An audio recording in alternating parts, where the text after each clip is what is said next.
Samantala, ang dating nasa corporate world, ngayon sumubok pumasok sa business world. Ang inspiring story ng isang entrepreneur na hindi natakot sumubok at ngayon ay isang successful businessman. Alamin natin ang kanyang storya dito sa Negosyo Tayo.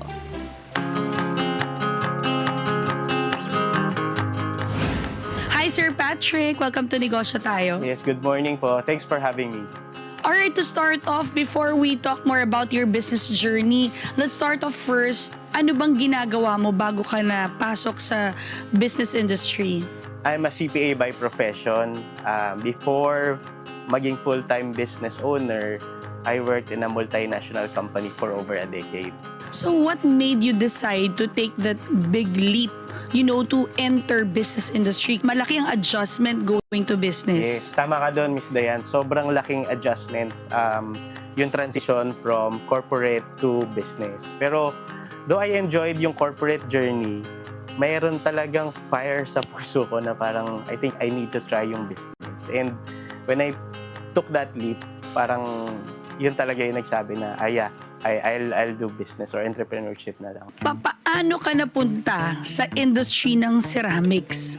Kasi sabi nila, if you'll go into business, then you need to find a problem na isosolve mo.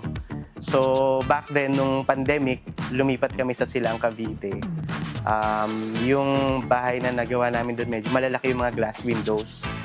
And when we moved in, that's when we realized na sobrang init.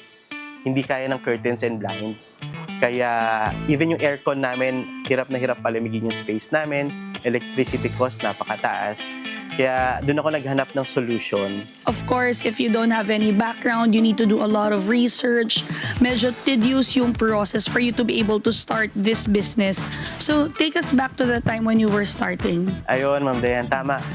When I was starting, medyo konti kasi yung ganito eh. Usually yung tint, pag narinig nila yung tint sa sasakyan, pero yung sa architectural application, medyo hindi siya popular dito. Actually, yun yung isang problem din namin to educate yung mga Filipino people or households na may ganitong solution. Pero going back sa question, taking back, I did a lot of research. I even reached out sa mga may mga gantong business. Ayun, tinuruan na nila ako kung paano talaga mag-start at maka-lift off yung business. Can you share with us and kahit one unforgettable struggle or challenge that you've encountered? One is yung talent or yung skill pag-i-install ng window films. Kasi it may look easy, pero it really takes skill para ma-perfect yung pag-i-install. Why do you think it is important for Filipinos, to enter business industry as well?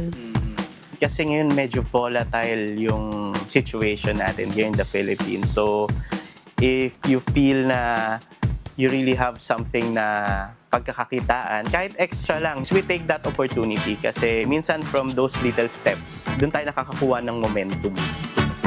Reputation takes years to build, but seconds to destroy. Kaya alagaan mo dapat at hands-on ka sa business mo. Tuloy-tuloy lamang ang paghahatid namin sa inyo ng mga inspiring at heartwarming business stories, mga kanegosyo. Kaya naman tara, negosyo tayo!